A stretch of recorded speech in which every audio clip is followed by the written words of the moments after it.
નમસ્કાર, આપ જોઈ રહ્યા છો 24 કલાક અને મહત્વના સમાચારો સાથે હું છું બંસી। રાજકોટની વાત કરીએ। રાજકોટ લોકસભાથી કોંગ્રેસના ઉમેદવાર કરી રહ્યા છે પ્રચાર। રાજકોટ શહેરના અલગ અલગ વિસ્તારોમાં ધાનાણી પદયાત્રા યોજી। જુબેલી બાગથી ગાંધીજીની પ્રતિમાથી સોરઠિયાવાડી સર્કલ સુધી પદયાત્રા યોજવામાં આવી। ફોર્મ મંજૂર થયા બાદ ધાનાણી સતત પ્રચાર કરી રહ્યા છે। ગઈકાલે રાજકોટના ગ્રામ્ય વિસ્તારમાં પણ ધાનાણીએ પ્રચાર પ્રસાર શરૂ કર્યો હતો। તો ચૂંટણી પ્રચારના પડઘમ વાગી રહ્યા છે। પ્રચાર પ્રસારનો દોર જોવા મળી રહ્યો છે। ત્યારે રાજકોટ લોકસભા કોંગ્રેસ કોંગ્રેસના ઉમેદવાર પરેશ ધાનાણી જે છે તે પ્રચાર કરી રહ્યા છે। રાજકોટ એના સ્વબળે ઊભું થયું છે, સ્વબળે દોડતું થયું છે। સૌરાષ્ટ્રનું પાટનગર રંગીલું રાજકોટ એને દેશ અને પ્રદેશમાં પોતાની ઓળખ બનાવી છે।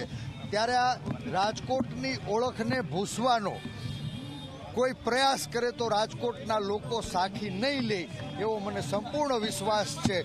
રાજકોટના લોકો સ્વબળે આજ એ ઔદ્યોગિક નગરી તરીકે ઓટોમોબાઈલ ઇન્ડસ્ટ્રીઝને બળ પૂરું પાડી રહ્યા છે। ગોલ્ડ અને સિલ્વર ઇમિટેશન જ્વેલરીનું રાજકોટ હબ બની ચૂક્યું છે। ફાઉન્ડ્રી ઉદ્યોગ પણ ફૂલો ફાયલો અને ઉછરો છે। નાના મોટા વેપાર ઉદ્યોગ અને ધંધા એ રાજકોટવાસીઓએ પોતાના સ્વબળે પોતાની સૂઝથી વિકસાવી ભારતને યોગદાન આપ્યું છે। કમનસીબે આ એ રાજકોટ જેણે મુખ્યમંત્રી આપ્યા, ચાર મુખ્યમંત્રી આપ્યા અને એમ છતાં સરકારનો જો રાજકોટના વેપાર ધંધા ઉદ્યોગમાં સહયોગ મળ્યો હોત તો મને લાગે છે કે રાજકોટ એ વૈશ્વિક ઓળખ બનાવી શક્યું હોત। ક્યાંક ચૂકાણું છે। ચાલો હવે મારા રંગીલા રાજકોટને, સ્વાભિમાની રાજકોટને, સ્વમાની રાજકોટને, સ્વબળે આગળ વધનારા રાજકોટને કોઈની નજર ન લાગે એના માટે રાજકોટના જનજનના આશીર્વાદ મળે એવી પ્રાર્થના સાથે આ લીંબુનું તોરણ રાજકોટના આંગણે લટકાવવા માટે આવ્યો છું। રાજકોટ લોકસભા બેઠકના કોંગ્રેસના ઉમેદવાર પરેશ ધાનાણી છે કે તેઓ આજે ડોર ટુ ડોર પ્રચાર કરતા જોવા મળ્યા અને એ સમયગાળા દરમિયાન જુબેલી ચોક વિસ્તારમાં જે રસ્તા પર ફ્રૂટ વેચી અને ધંધો કરતા જે બહેનો હતા કે તેમને મુલાકાત કરી અને તેમને જ્યારે અહીં મુલાકાત કરી અને મત તેમને માગ્યો હતો ત્યારે બહેનો છે કે તેમના દ્વારા આશીર્વાદ છે તે આપવામાં આવ્યા હતા અને ઓવાણા છે તે પરેશ ધાનાણીના લેવામાં આવ્યા હતા। મારી સાથે બેન છે, તેમની સાથે વાત કરીશું। બેન, શું કહેશો, શું આશીર્વાદ આપ્યા છે તમે? આપણે તો એમ છે કે આશીર્વાદ દીધી હોય કે તમે આગળ આવજો, બીજું શું? ઓવાણા લીધા તમે? હા। શું કીધું, તમારી સાથે શું ચર્ચાઓ કરી? કાંઈ ના સરસા કે આગળ આવશું, મેં કીધું હા આગળ આવશું, આવજો, બીજું શું? પરેશભાઈ ધાનાણી અહીંયા આવ્યા, તમને મળ્યા, નાના ધંધાર્થીઓ છો? પરેશભાઈ અહીંયા આવ્યા તો કે બેન કે અમે આગળ વધશું આમાં મતમાં, તમે તો હા મતમાં તમે આગળ વધશો, તમારી યાર માતાજી હારે રે ભેગા મેરડીમાં હારે રે। શું મુદ્દાની વાત કરી?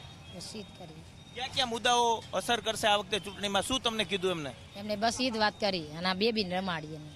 ચોક્કસ જ તેમને જે ધંધાર્થીઓ છે કે તેમની સાથે ચર્ચા કરી અને ખાસ કરીને મોંઘવારીનો મુદ્દો છે ને મોંઘવારીના મુદ્દાની વચ્ચે પરેશ ધાનાણી છે કે જે નાના ધંધાર્થીઓ છે કે તેમની સાથે ચર્ચા કરતા જોવા મળ્યા અને મત માગતા પણ જોવા મળ્યા। જે બહેનો છે કે તેમને ઓવાણા છે તે પરેશ ધાનાણીના લીધા હતા અને તેઓ આગળ વધે તેવા આશીર્વાદ છે તે તેમના દ્વારા વેપારીઓ દ્વારા આપવામાં આવ્યા હતા।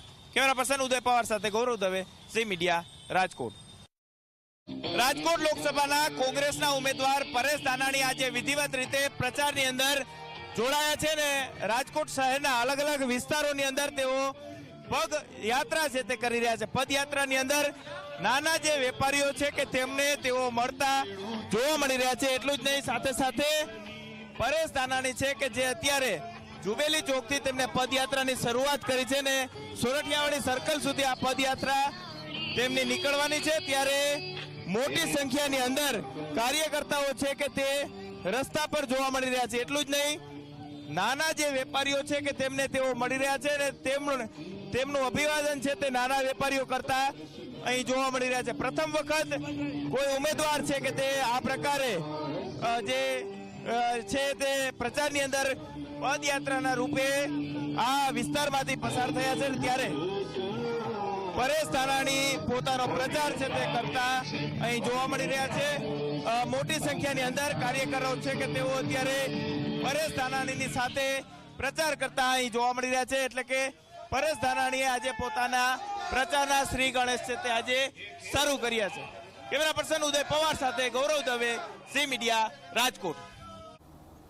અને હવે વાત કરશું કુંભાણીનું ફોર્મ રદ વિશે.